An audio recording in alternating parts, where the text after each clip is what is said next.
Welcome to the Classical Liberal Arts Academy. This lecture is intended for students enrolled in the Academy's Classical Rhetoric course. If you're not enrolled and would like to join us for self-paced studies, visit classicalliberalarts.com. My name is William Michael. I'm the Academy Headmaster, and I'll be leading this study of Chapter 3 of Book 1 of Aristotle's Rhetoric.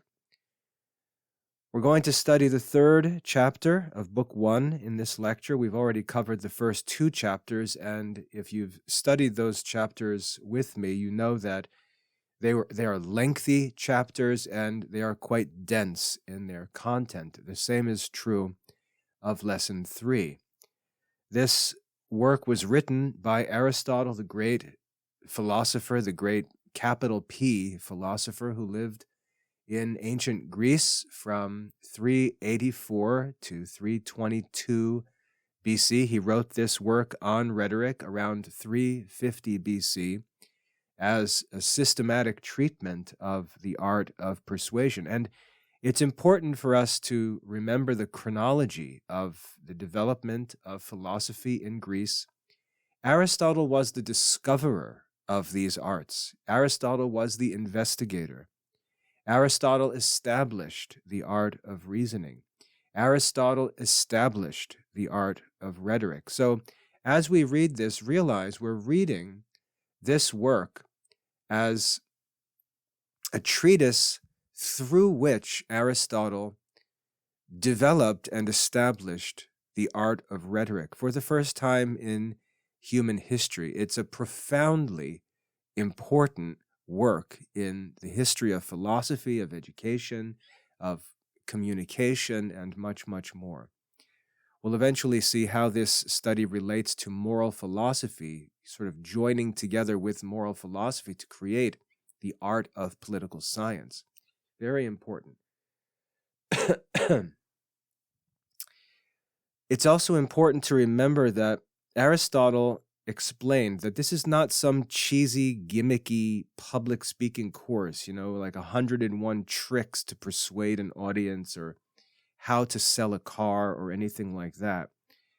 The goal of this study is to learn to discover in any situation all of the available means of persuasion. Make sure you constantly remind yourself of the explanation that Aristotle gave in the previous chapters, where he said that the work of a rhetorician is like that of a physician. The physician's duty is not to make his patient healthy. That's beyond his control. Just like the persuasion of an audience is beyond the control of a speaker or writer. The goal of the rhetorician, like the goal of the physician, is to know all of the available means by which the end of his art may be obtained. That's the mark of a master. And so as we study rhetoric, we're not trying to learn how to persuade people. We're trying to learn what causes persuasion among men, and in any given subject, how can we know what means are available to serve that end, to serve the end of persuasion, knowing that persuasion itself is beyond our control. But the work of the rhetorician is something that we can pursue with measurable goals and know that we have succeeded in objectively. That's what's important about the art of rhetoric. So, having provided that brief introduction, it's time for us to get into the study itself. This is, as I said, a lengthy lesson. The text itself is lengthy and quite dense, quite difficult to read and study through without the help of an experienced tutor. And I'm not going to read the text through here in the lecture because it's lengthy. So what I would like for you to do is to pause this lecture and go read through the text one time just to become familiar with the content.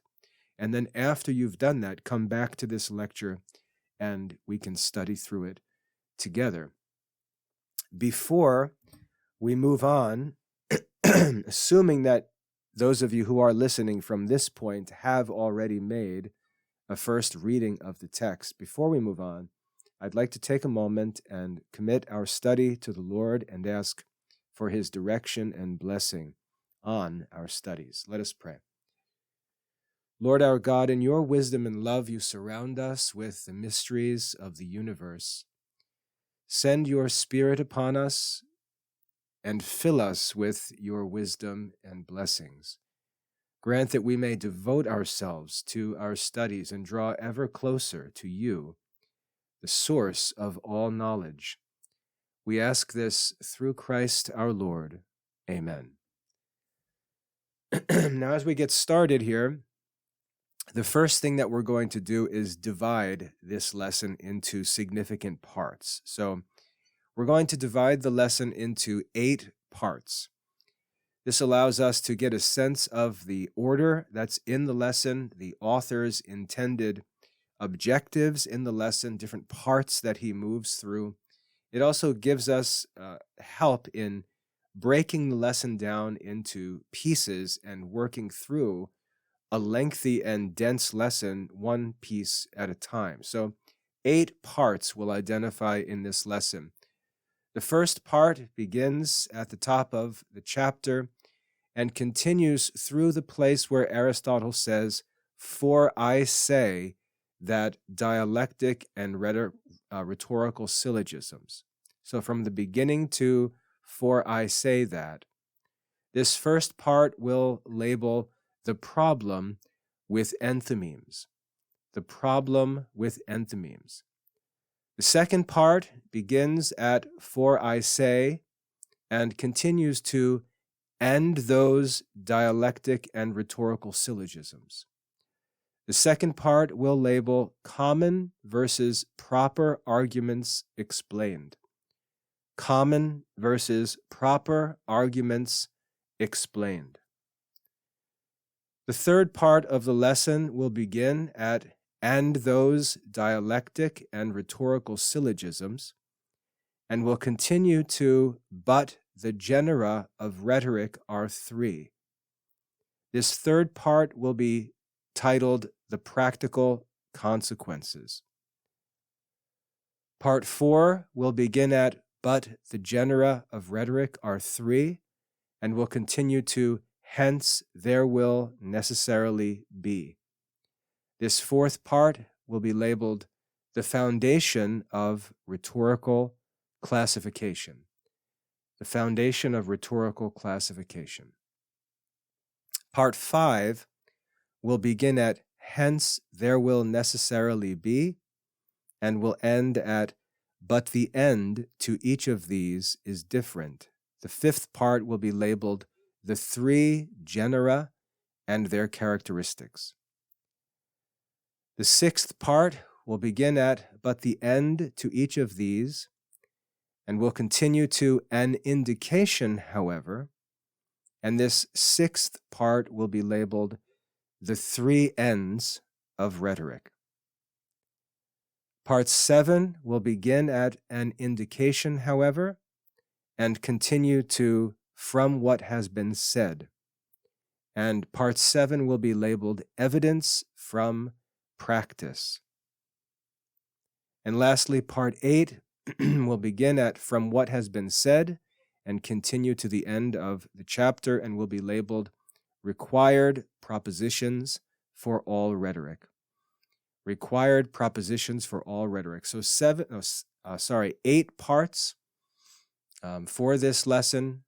The problem with enthymemes, common versus proper arguments explained, the practical consequences, the foundation of rhetorical classification, the 3 genera and their characteristics, the 3 ends of rhetoric, evidence from practice, and required propositions for all rhetoric. So this is how we'll divide this lesson, and if you're studying, as I hope you will, on the Academy website, the text is already divided into these parts on the page to make this much easier to see and to study as we go through this lesson. So having divided the lesson, let's go ahead and get to work with the study of this lesson. Again, it's a lengthy lesson. It's going to take quite a bit of time here as we go through it all, but I'm going to go through every line and make sure that everything we read in this lesson is as clear as possible. So let's get started from the top with the problem with enthymemes. Aristotle says, with respect to enthymemes, however, there is a great difference, of which nearly all the professors of rhetoric in his day are particularly ignorant, and which is conversant with the dialectic method of syllogisms. So Aristotle begins by pointing out a serious problem in the teaching of rhetoric, and we've seen him comment on this again and again in the first 2 chapters, now doing it again in the 3rd chapter. Aristotle was sounding this alarm that men in his generation who were presenting themselves as rhetoricians were no such thing. It was like the fake classical education movement. These men were sophists. They were men who pretended to have wisdom for the sake of money. He points out this serious problem in the teaching of rhetoric. An enthymeme, which we studied or at least discussed, generally speaking, in the previous lesson, an enthymeme is a rhetorical form of reasoning. It is essentially a syllogism, which is a logical argument, a valid logical argument, that has been adapted for persuasive speaking. So it's a syllogism used in a rhetorical context. Most rhetoric teachers, Aristotle complained, fail to understand a crucial distinction about how enthymemes should be used. And remember, Aristotle was the discoverer of the art of reasoning, and he is now working out the fruits of his investigation and establishing the art of rhetoric, and he's identifying the ignorance of these men who present themselves as rhetoricians and teachers of rhetoric who don't even understand the art that they're claiming to be teachers of. He says they fail to understand how enthymemes should be used. This distinction relates to dialectic or to dialectical reasoning, which is one of the kinds of reasoning. Dialectic, which is the art of logical discussion and debate. The problem is that the teachers of rhetoric don't understand which types of arguments belong to rhetoric and which belong to other fields of study. And he's mentioned this before in a number of different ways.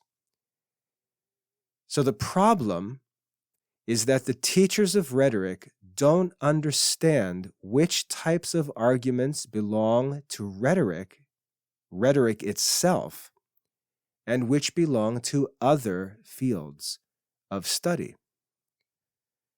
Aristotle continues and says, for some enthymemes pertain to rhetoric, just as some syllogisms subsist according to the dialectic method.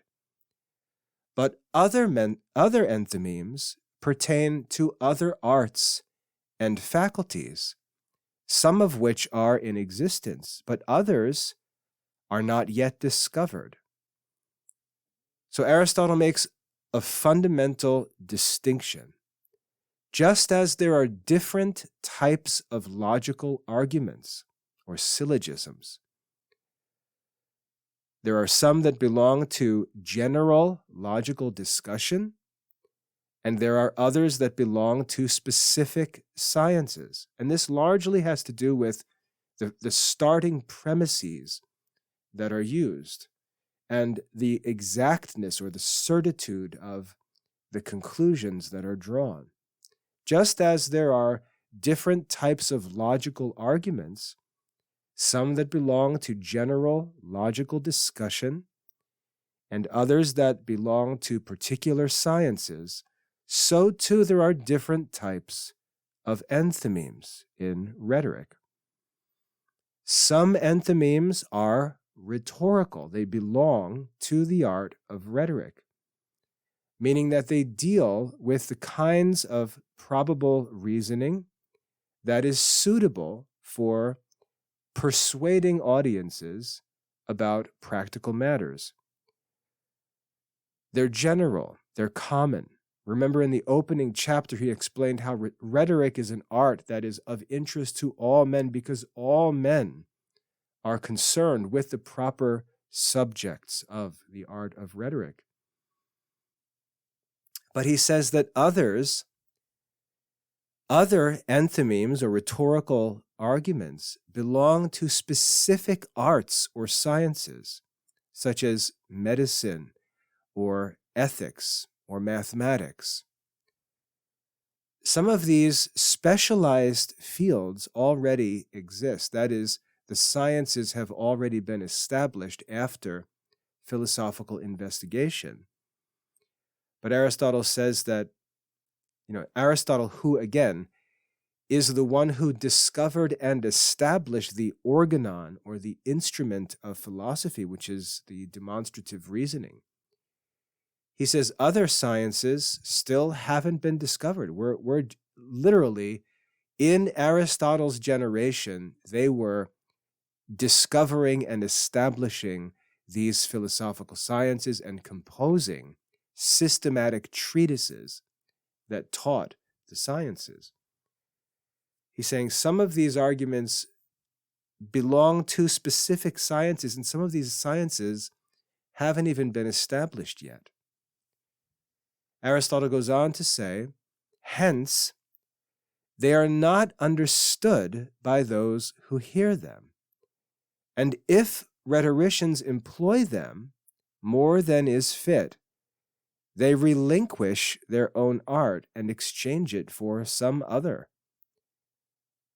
That is, when speakers use arguments that belong to specialized fields, rather than proper rhetorical arguments, two problems arise.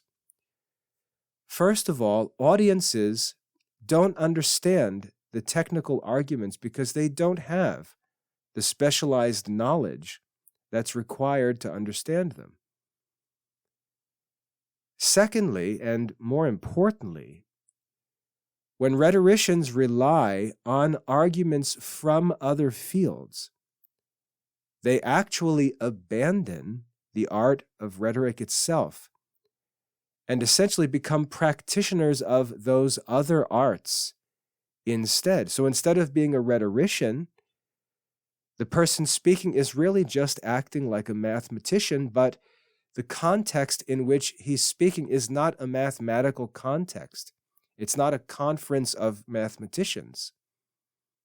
And so they're abandoning the rhetorical art because they don't understand this concept that there are general arguments appropriate for rhetorical contexts and that specialized scientific topics and arguments made within specific scientific systems only apply in contexts focused on those sciences where the people present are capable of following those specialized arguments.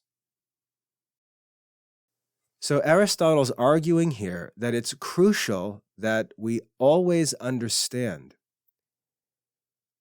and maintain the proper boundaries of each discipline, including rhetoric. Rhetoric as a general art needs to make use of, I should say, general arguments that are proper for rhetoric, not specialized scientific arguments. He goes on to say, but what we have said will become more evident by a more copious discussion. So he promises that he's going to make this point clearer by going into it in more detail. And then he provides this quote-unquote copious discussion in the rest of this lesson, the other parts of this lesson. So that brings us to the end of part 1, and we move into the second part of the lesson, common versus proper arguments explained. And now you can understand what this means. Common arguments, those which are general and appropriate for rhetorical contexts, and proper or specific arguments which belong to individual sciences. Common versus proper arguments explained. Aristotle writes, "For I say that dialectic and rhetorical syllogisms are those which are formed from propositions derived from certain places. Dialectic and rhetorical syllogisms are those which are formed from propositions derived from certain places." Notice that he's talking about the origin or the sources of the premises of the arguments. He explains what it is that makes arguments truly, or properly, I should say, dialectical or rhetorical. These arguments, he says, come from quote-unquote places. The Greek word is topoi, and it's an important term that we're going to talk about a lot in rhetoric and also in classical reasoning when we study the topics which relates to this concept. These arguments come from places, quote-unquote, which are general patterns or sources of reasoning that can be applied across many different subjects. So they're general places or common places from which arguments can be drawn that apply to many different subjects, general arguments, and we'll see exactly what these are. Think of these as universal principles of argument that work regardless of the specific topic being discussed, or arguments that apply to many different topics. These are places we should look for arguments to discover. Remember, he said that the principal concern of rhetoric was the discovery of artificial sources of proofs. These are the common places where we should begin to look for those sources of proof. Aristotle writes, "These are such as are conversant in common." This is where we get the phrase common places. "These places are such as are conversant in common about things that are just and natural, and about political concerns, and many things which are specifically different, such as, for instance, the place respecting the more and the less."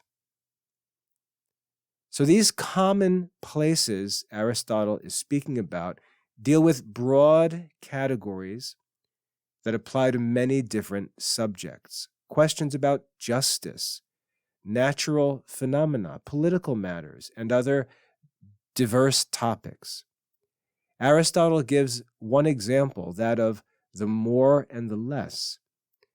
This is a pattern of argument where we reason from degree or by comparison. It's a general concept that can be a source of arguments. For example, whether the greater good should be chosen over the lesser good. Whether the greater good should be chosen over the lesser good. This is a principle, a general principle of argument, a source of arguments that applies to any subject, whether we're talking about ethics or politics or any other field. So this is a good example of a common place, a source for a general argument. To consider degrees, the more and the less, and how that relates to any present controversy or topic. Aristotle goes on. Aristotle goes on to say, for, speaking of these commonplaces, we cannot in any greater degree syllogize from this place or produce an enthymeme from this place, this commonplace, respecting what is just or natural, than respecting anything else, though these things are specifically different. So the key insight that Aristotle's making is that these common places or common patterns of argument work equally well across different subjects. That's why he says we cannot syllogize or produce an enthymeme in any greater degree from one subject to another, because this is a common place of argument, a common pattern of argument. It works equally well across many different subjects. This more and less pattern, which just happens to be one example of these commonplace arguments, it works just as effectively when discussing justice as when discussing natural science, even though justice and natural science are completely different fields of study. This universality is what makes these arguments very useful, but in this lesson, what makes them common rather than proper arguments, proper to any particular science. So Aristotle is pointing out to us the importance of understanding these common places for common arguments which can be applied to any subject. And I think you can see how important and useful the knowledge of such common places would be for someone responsible for discovering sources of proof. So let's keep going here. Aristotle writes, on the other hand, peculiar or proper syllogisms, so we've looked at common syllogisms or common arguments. Now Aristotle is discussing peculiar or proper syllogisms. Peculiar or proper syllogisms are those which consist from propositions pertaining to each species and genus. So in contrast to the general arguments, the commonplace arguments, proper or peculiar arguments are those that depend on principles. That is, they're arguments that are drawn from premises specific to particular fields of knowledge. These arguments only work within their own domains because they rely on specialized knowledge and principles that cannot be applied elsewhere. So we have two different kinds of argument: commonplace arguments and proper arguments. Common syllogisms and proper. Common are general, proper are specific to individual sciences. Thus, for instance, Aristotle writes, the propositions respecting natural things are those from which neither an enthymeme nor a syllogism respecting ethics can be formed. And ethical enthymemes are those which are formed from propositions peculiar to ethical subjects, from which physical enthymemes cannot be produced. The like also takes place in every subject. So Aristotle here provides clear examples of proper arguments and how they apply to only one specific science or one specific subject. Arguments, he says, about natural science, it would be better to say natural philosophy. He's talking about classical physics. Arguments about physics use principles and facts that only apply to or are known by those who study physical phenomena. You can't use these principles or these premises to make arguments about topics in ethics. Similarly, arguments that are useful in ethics depend on principles about human behavior and moral reasoning that don't apply to the physical sciences. Each field has its own proper principles that don't transfer to other fields. These are proper syllogisms, proper arguments. And this same principle, Aristotle says, applies across all areas or through all areas of specialized knowledge. So this is the difference between common and proper arguments. That's the topic of part 2. We're now going to move into part 3, the practical consequences of this. Aristotle writes, "Those dialectic and rhetorical syllogisms, indeed, do not render a man wise in any kind of discussion, because they're not conversant with any definite subject. But with respect to these that are peculiar and appropriate, in proportion as the selection of them is better, in such proportion will he who makes the selection latently produce a science different from dialectic and rhetoric." In this passage, which is a challenging one to read and make sense of your first time through, Aristotle reveals something that's important about the nature of rhetoric and dialectic. He says that because they use commonplaces that apply to all subjects, remember they're general, they don't make someone an expert in any particular field.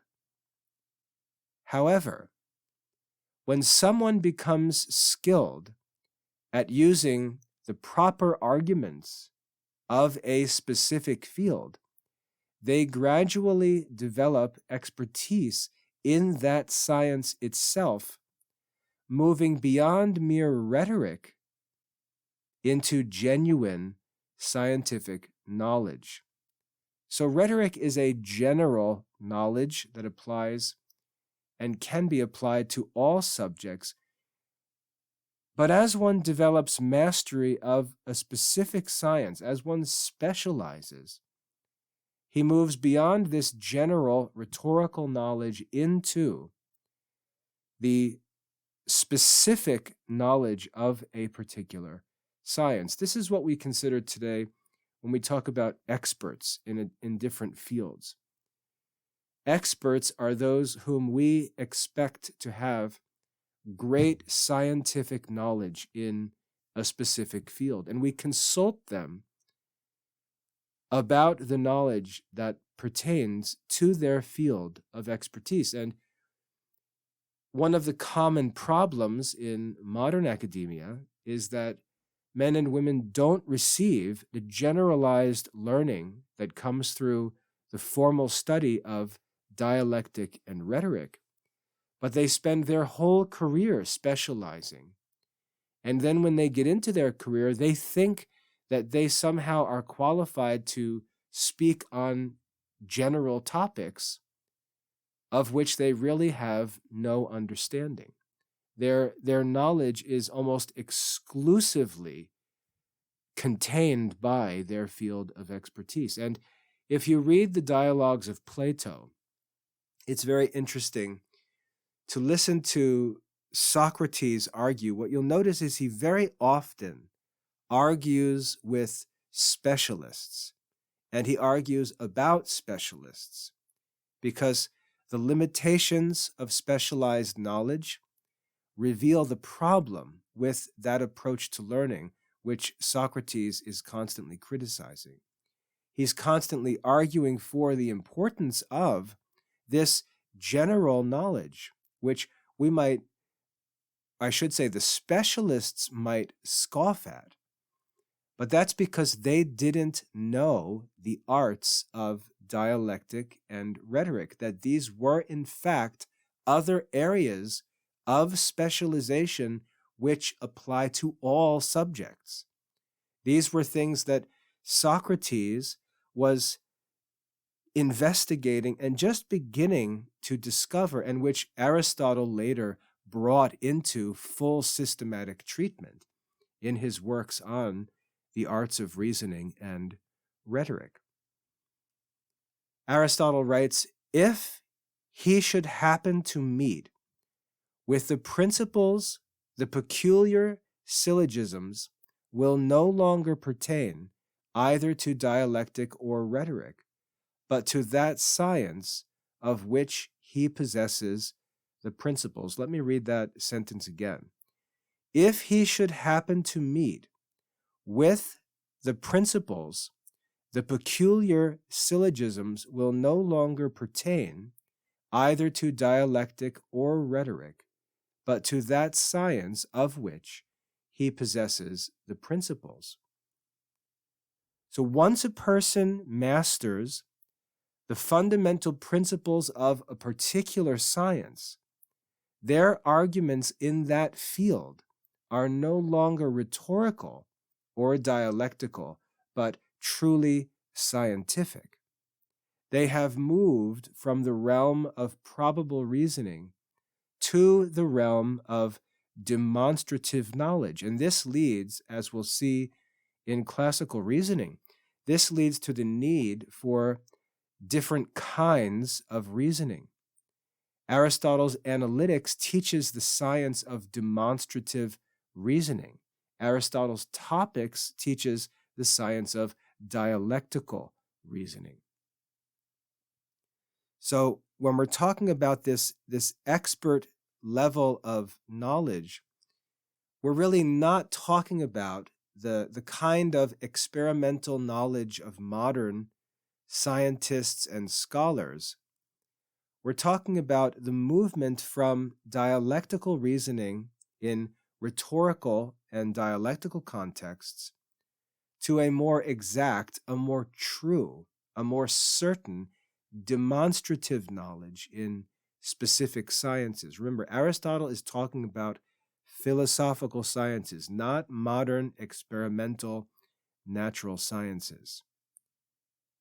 He goes on to say, most enthymemes, however, rhetorical syllogisms, most enthymemes are derived from those forms which are particular and proper, and a few of them are derived from common places. In practice, Aristotle says, most rhetorical arguments draw from specialized knowledge rather than from common places.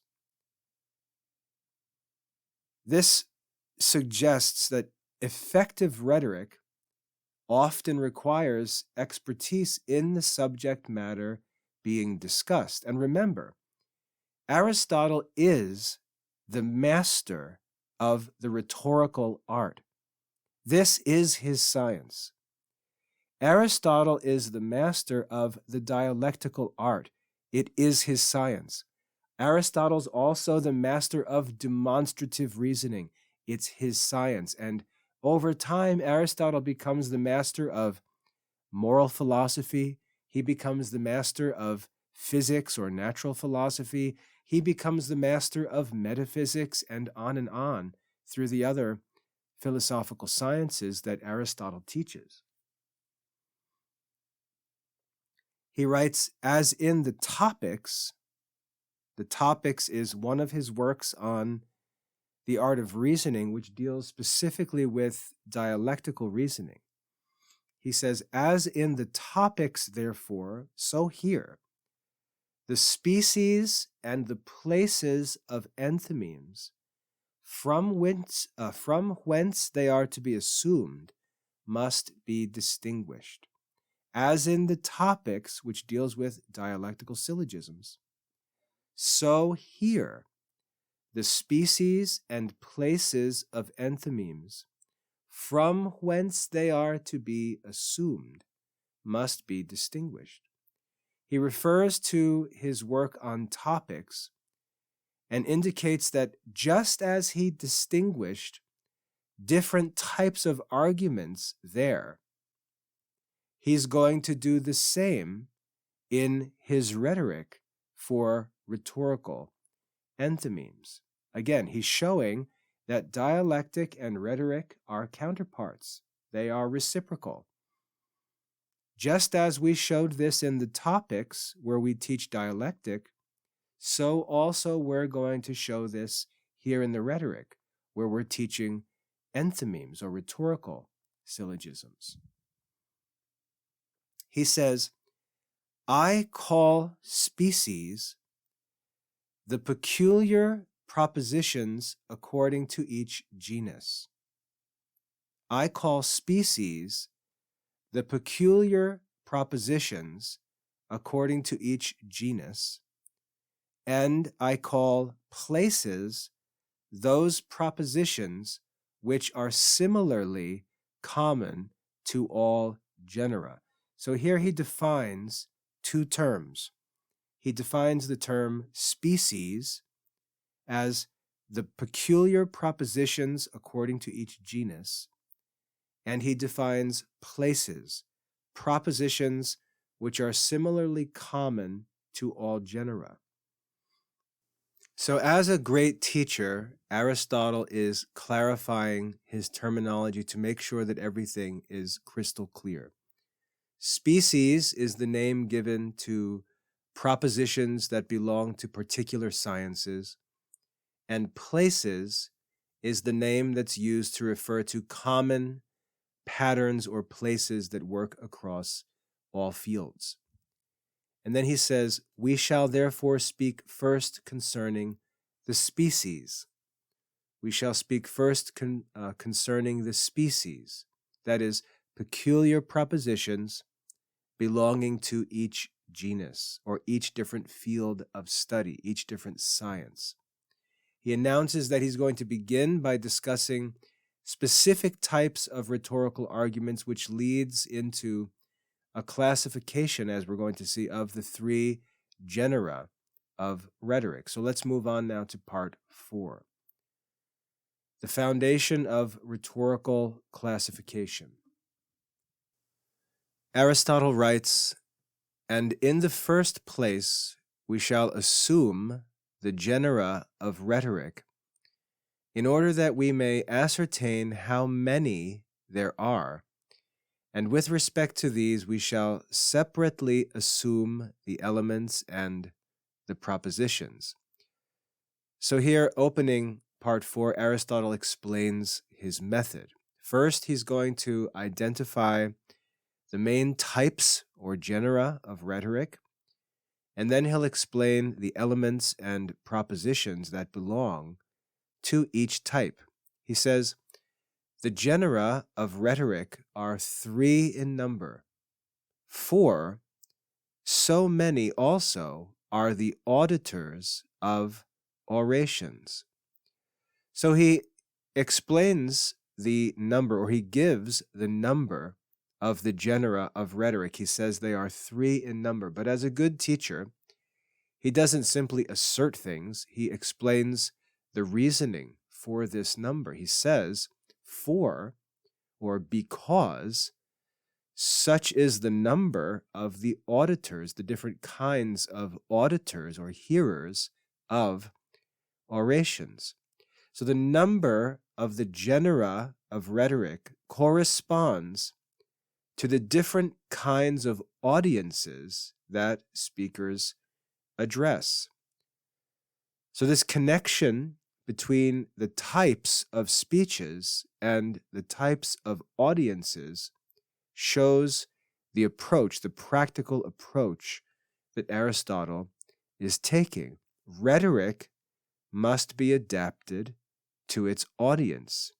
The audience is what determines the different genera of rhetoric. He says, for an oration is composed from three things: from the speaker, from the thing about which he speaks, and from the person to whom he speaks.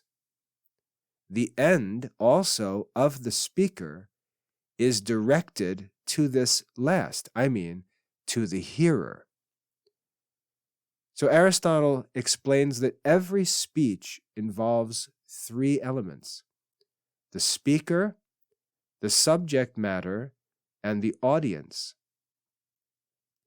The speaker's goal is always directed toward the audience. The purpose of rhetoric, after all, is to affect the hearer in some way. This audience-centered approach is fundamental to understanding how rhetoric works.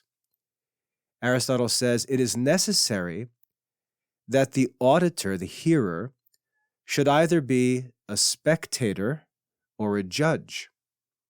And a judge should be a judge either of things past or things future. Aristotle identifies the key distinction among audiences.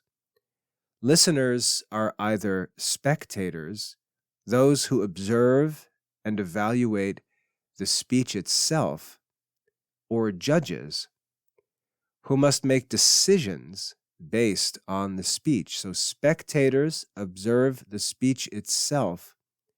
Judges make decisions based on the speech. And judges, Aristotle says, further divide into two different classes: those who make decisions about future actions and those who make decisions about past events. He continues, he who judges of future events is, as it were, one who speaks in an assembly. But he who judges of past events is, as it were, one who determines causes or cases.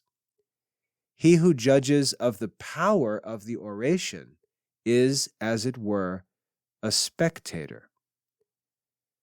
So Aristotle gives us three different types of audiences: assembly members who vote on future policies. We might consider these lawmakers. Court judges who determine guilt or innocence regarding past actions. And spectators who hear the speeches and evaluate the quality of the speech itself. Three different types of audiences, and each of these requires a different approach from the speaker. This leads us to part 5, the three genera and their characteristics. Aristotle writes, hence, there will necessarily be three genera of rhetorical orations. And he gives names to these: the deliberative, or that which pertains to counsel. So the first is the deliberative, the judicial, and the demonstrative. The deliberative, the judicial, and the demonstrative. Three genera of rhetorical orations. From the three audience types that Aristotle described come three genera of rhetorical orations. Deliberative orations, or deliberative speeches, which give advice about future actions. They're deliberative, they're for the sake of deliberation. Judicial, which argue about past actions in a court, and demonstrative, which display or demonstrate rhetorical skill for an audience of spectators. 3 different genera of rhetorical orations. Again, deliberative, concerning judgments about future events; judicial, concerning judgments about past events in courts; and demonstrative, which display skill for the sake of an audience of spectators. 3 types or 3 genera of rhetorical orations. Aristotle says, but of counsel, and when he says of counsel, he's talking about deliberative orations.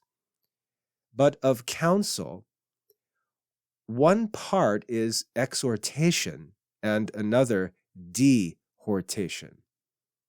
For always, both those who privately give counsel and those who publicly harangue do one of these. They either exhort or they dissuade.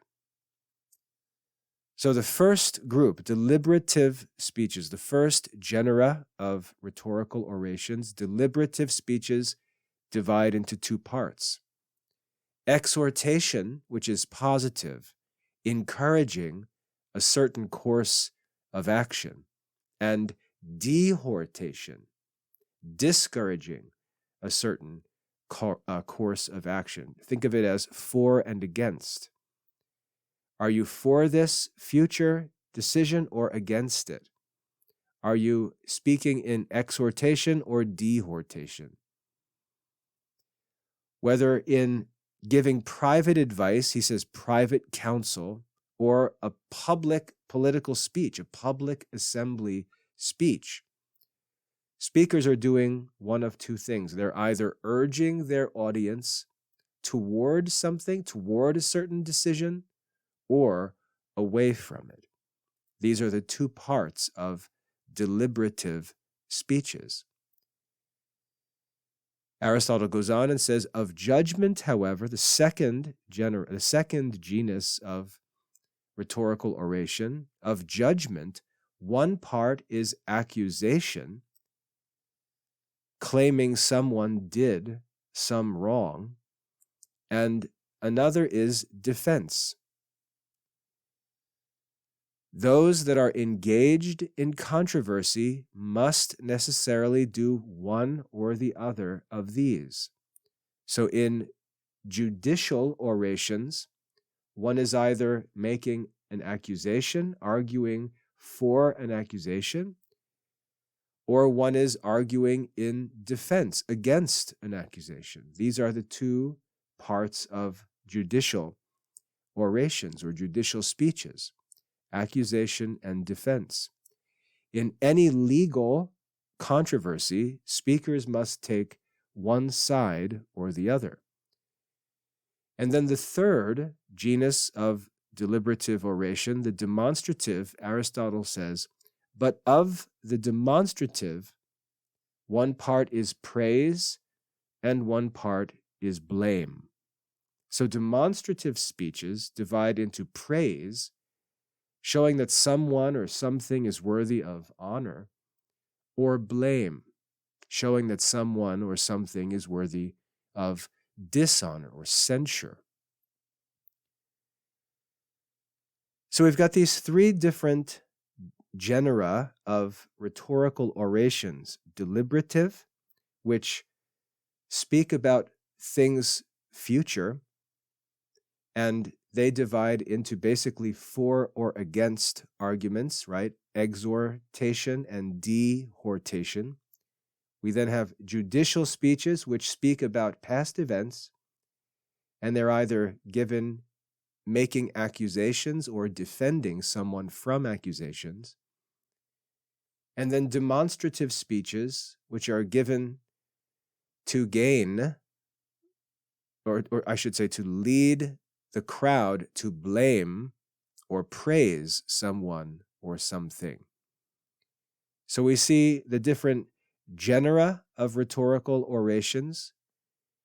We see the ends of these different orations and how they relate to the different circumstances or the different audiences who are spoken to in each of these different kinds of orations. Aristotle goes on and says there are also times appropriated to each of these. To him who gives counsel, indeed, the future, for he consults about future events. And concerning these future events, he either exhorts or dissuades. But the time which is adapted to him who judges is the past. For always concerning things which have been done in the past, one accuses and another apologizes, that is, makes a defense. And to him who demonstrates, the most appropriate time is the present. For all those who demonstrate praise or blame according to existing circumstances. So each type of rhetoric has, each type of rhetorical oration has its natural time focus. Deliberative rhetoric focuses on the future. Judicial rhetoric focuses on the past. And demonstrative rhetoric focuses on the present. Aristotle says, frequently, however, they employ the past time for the purpose of recollecting, and they form a conjecture of future events. Aristotle notes here that while each genus has its primary time focus, speakers often use other times as well, either recalling past events to support present judgments or predicting future consequences. So there are three primary times associated with each of the three genera of rhetorical orations, but there are also times where it's appropriate to refer to other times within those different kinds of speeches. This brings us to part 6, the three ends of rhetoric, the three ends of rhetoric. And when I say rhetoric here, realize I'm referring to rhetorical orations, different kinds of speeches that are made. Aristotle writes, the end to each of these is different. And just as there are three different persons, there are three different ends. To him who gives counsel, that is, the one who makes a deliberative speech, the end is that which is advantageous and detrimental. So each genus of oration aims at a different goal. Deliberative rhetoric aims at what is advantageous or what is harmful, detrimental. Speakers try to show that a proposed action will either benefit or harm the audience. The advice of him, Aristotle says, the advice of him who exhorts is directed to that which is better. But he who dissuades from that which is worse. And at the same time, they assume other things with a view to this, either the just or the unjust, either the beautiful in conduct or the base. So in deliberative rhetoric, Aristotle says, those who encourage action claim that it leads to something better, while those who discourage action claim that it will lead to something worse. And even though they have this proper focus of or proper end to their speech, they may also bring in considerations of justice and honor, but these will be secondary to the main concern in deliberation with what is to our advantage, what is advantageous. Aristotle goes on and writes, "To those who judge in courts of judicature, the end is the just and the unjust, and they also assume other things with a view to these." So judicial orations aim at this question of justice and injustice. Speakers try to prove that an action was right or wrong, legal or illegal. Other considerations, such as those which are proper to deliberative speeches and demonstrative speeches, they may be brought in. But in a judicial oration, justice is the primary concern. And finally, to those that praise and blame, that is, to those who make demonstrative speeches, the end is what is beautiful and the base in conduct. But they likewise refer other things to these. Those that praise and blame, the end is the beautiful and the base in conduct, and they likewise refer other things to these. Demonstrative rhetoric, demonstrative orations, aim at what is noble or shameful. The speakers try to show that someone or something deserves praise or blame based on moral beauty, moral excellence, or moral ugliness. The behavior is noble and praiseworthy, or shameful and worthy of censure. In part 7, we begin where Aristotle writes, "An indication, however, that the end to each of these is what we have said it is this, that sometimes there is no controversy about other things. An indication that the end to each of these is what we have said it is this. Sometimes there is no controversy about other things." So Aristotle gives a proof for his analysis. He notes that the speakers often don't dispute secondary issues, but focus only on the primary end of each of the three different genera of rhetorical orations, proving that those are in fact the primary ends of those different genera.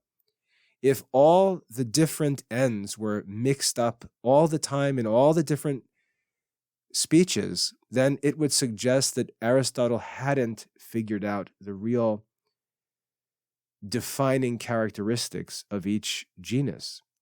But the fact that Aristotle can say, the ends which I've identified as primary are proven to be primary because they are always present in each of the three genera, and those which I've identified as secondary, they are sometimes absent. But the ones I've identified as primary are always present in their proper genus. So Aristotle argues that not only has he classified rhetorical speeches, he didn't just come up with a clever division, a helpful division, but he argues that his division is necessary and true. He says, thus, for instance, he who is tried will assert that the thing was not done, or that he has committed no injury, but he will never acknowledge that he has acted unjustly, for if he did, the trial would be unnecessary. In a court, he says, defendants might admit to facts, they might admit to causing harm, but they never admit that they have acted unjustly, because if they did, there would be no need for a trial. They would be guilty. This proves, Aristotle says, that justice is indeed the central issue in judicial rhetoric. He goes on and writes, in like manner, those who give counsel, that is, those who give deliberative speeches, frequently admit other things, but will not acknowledge that they have advised what is disadvantageous, or that they have dissuaded someone from what is beneficial. So political advisors, again, those who give deliberative speeches to urge their hearers with respect to future events, they might concede various points, but they will never admit that their advice is harmful or that they're opposing something that's beneficial.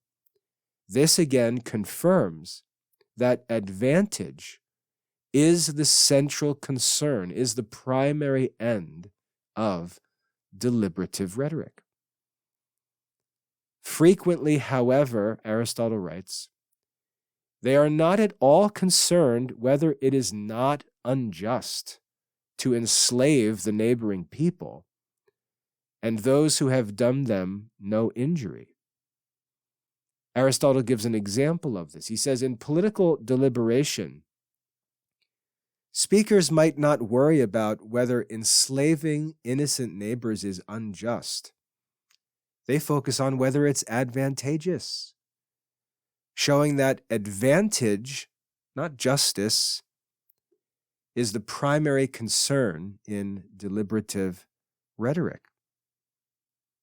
It's not whether something is right or wrong, it's whether something is good for us or not, helpful for us, useful for us or not. That's really what deliberative rhetoric is concerned with. Aristotle writes, in like manner also those who praise and those who blame, that is, those who give demonstrative speeches, they don't consider whether the subject of their praise or blame has acted advantageously or perniciously, but they applaud him either way because, disregarding his own interest, he performed some noble action that was worthy of praise. So in demonstrative rhetoric, the speakers don't focus on whether actions were advantageous, but simply whether they were honorable. That is, whether they are worthy of praise. They often praise people precisely for acting against their own advantage, that is, against what they would have been advised in counsel. Because honor, which is a different concern for a different audience, demanded it. After all, when a man acts for what is just or unjust, he acts for the approval of the judge. When a man acts for what is advantageous or disadvantageous, I shouldn't say disadvantageous. When a man acts for what is just, he seeks the approval of a judge. When a man acts for what is advantageous, he acts for the approval and support of the assembly. And when a man does something for the sake of honor or praise, he does so for the spectators who give praise to acts that are worthy of praise, that are noble and honorable.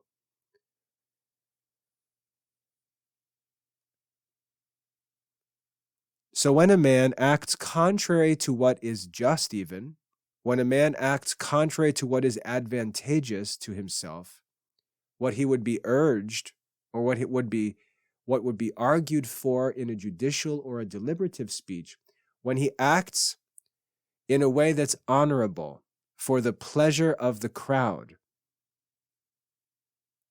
it proves that the demonstrative speech is intended for praise and not the other ends of the other genera of speeches. Thus, for instance, Aristotle writes, they praise Achilles because he gave assistance to his friend Patroclus, even though he knew that it was necessary that he would die by giving this assistance, and that it was in his power to live. To Achilles, a death of this kind was more honorable, and to live was more advantageous. So Achilles is an example of this. The example of Achilles illustrates how demonstrative rhetoric works. Achilles chose to help his friend Patroclus, even though he knew it would lead to his own death. So from the standpoint of what is advantageous, staying alive would have been better, and a speech given for the sake of deliberation would have urged him to stay alive, to save his life. But it wouldn't have brought him honor to do so. From the standpoint of honor, dying for his friend was superior, was more noble, more praiseworthy than saving his own life. Demonstrative rhetoric focuses on this moral dimension rather than practical advantage. So Aristotle argues that these realizations, as we think about what people say and don't say, argue and don't argue in these different genera of rhetorical orations, it reveals what the true end of those different classes of speech are, and it proves that his system of classification is in fact true and necessary. That's his point in part 7. Moving on to the final part, part 8, he says, or writes, "From what has been said, it is evident that it is necessary to possess in the first place propositions about these things." So Aristotle concludes that speakers, if we think about these three different genera of rhetorical orations and the different audiences and the different ends of these three different kinds of speeches, speakers need to have arguments ready about the primary concerns or ends of each genus. This is so practically important. Aristotle argues that speakers need to have arguments ready about the primary ends of each genus. They need to have arguments ready for the advantage of some certain action, for the justice of some certain action, or for the honor of some certain action. We can prepare in advance to have polished, persuasive, rhetorical arguments ready for what we know are going to be the arguments that need to be made, the ends that are going to be sought, the different audiences, the different genera, and so on. We know what these rhetorical orations will require, and we can prepare for them as rhetoricians. He goes on to say, for arguments, probabilities, and signs are rhetorical propositions. He explains that the building blocks of rhetorical arguments are evidence, probabilities, and signs. These are the types of propositions that rhetoric uses. In short, he says, syllogism is from propositions, but enthymeme is a syllogism consisting from the above-mentioned propositions. So Aristotle clarifies this relationship. Just as logical syllogisms are built from propositions or premises, rhetorical enthymemes are built from the specific types of propositions that are suitable for persuasion. whether they be evidence, probabilities, or signs. He writes, since impossibilities cannot be performed, either at present or in the future, but this can only be asserted of things that are possible, of possibilities.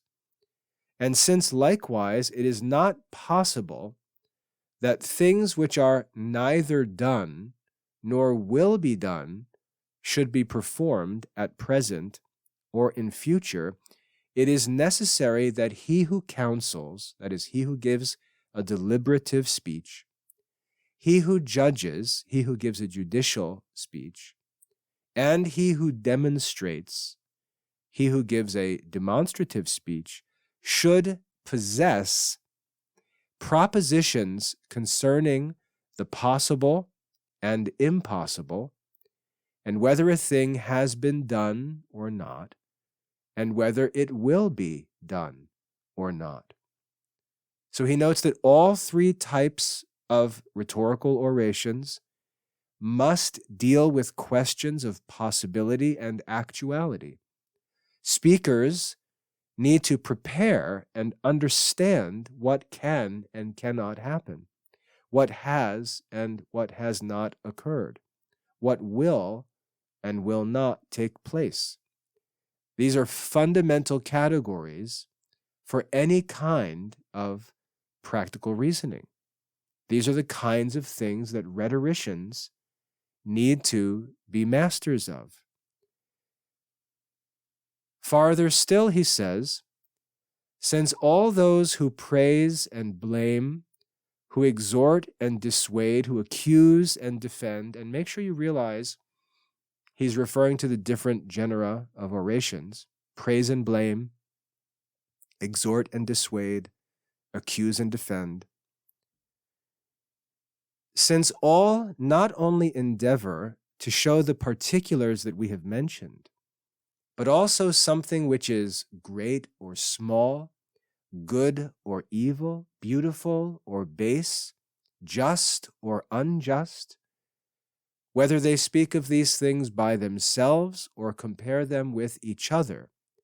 This being the case, it is evident that it is requisite to have propositions concerning magnitude and parvitude, the greater and the less, the universal and the particular, such, for instance, as what is greater of less good, an unjust or a just action, and in a similar manner in other things.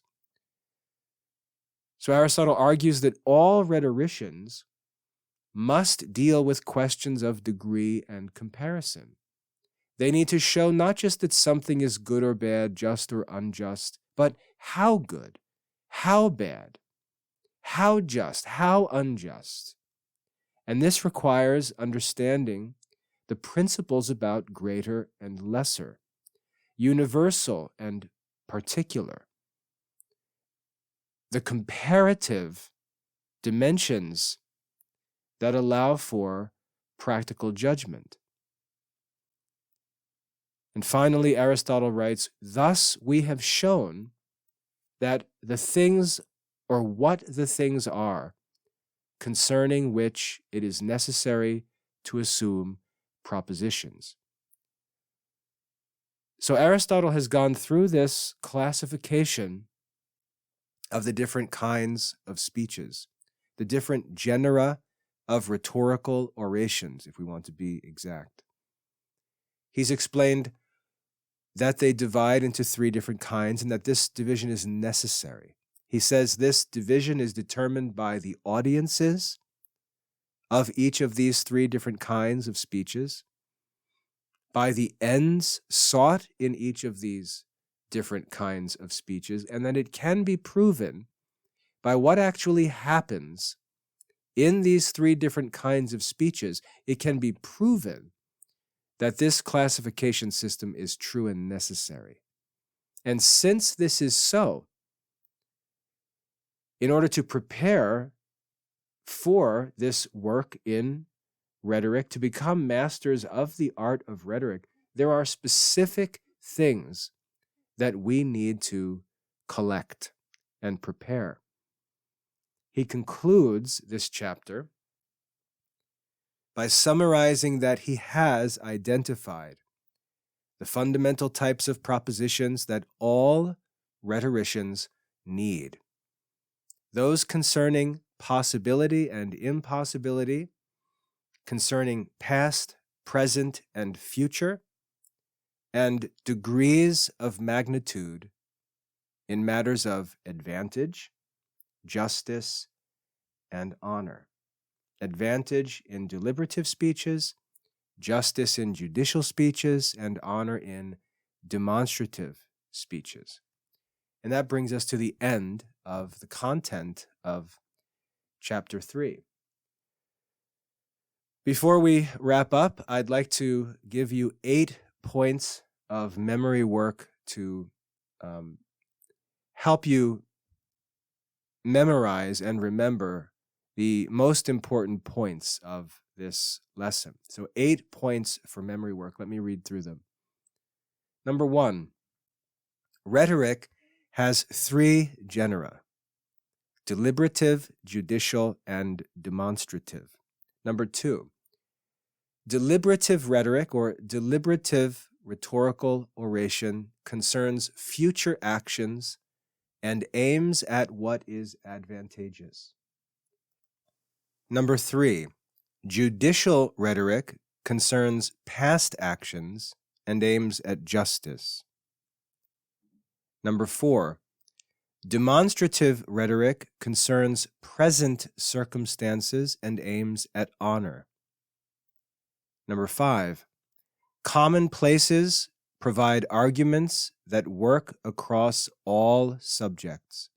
Commonplaces provide arguments that work across all subjects. Number 6, proper arguments belong to specific sciences and fields of knowledge. Proper arguments belong to specific sciences and fields of knowledge. Number 7, enthymemes are rhetorical syllogisms adapted for persuasion. Enthymemes are rhetorical syllogisms adapted for persuasion. And number 8, each genus of rhetoric has its appropriate time and end. Each genus of rhetoric has its appropriate time and end. So in this lecture, we've studied chapter 3 of book 1 of Aristotle's Rhetoric. We've discussed the distinction between common and proper arguments, the 3 genera of rhetoric or rhetorical orations, deliberative, judicial, and demonstrative, their respective ends, what is advantageous, what is just, and what is honorable, and the types of propositions that are required for effective rhetoric. So now it's time for you to do the work of the student, to reread the lesson, to study it for yourself for mastery, to develop your understanding of the lesson by doing the memory work, by taking notes, and so on, and by demonstrating your understanding through the graded assessments that are provided for the course. If you have any questions or need help, please visit the Academy Help Center at classicalliberal.com/support. Once again, my name is William Michael, the headmaster of the Classical Liberal Arts Academy. I hope that this lecture has been helpful. I know this is a heavy lesson, but I think we've covered everything in that lesson. And again, if you have any questions about the lesson, anything you feel wasn't explained, or just anything that you need more help with, either post on the Academy Help Center or use the support forums at the top of the course page in the Studium. I hope that this lecture has been helpful. God bless your studies.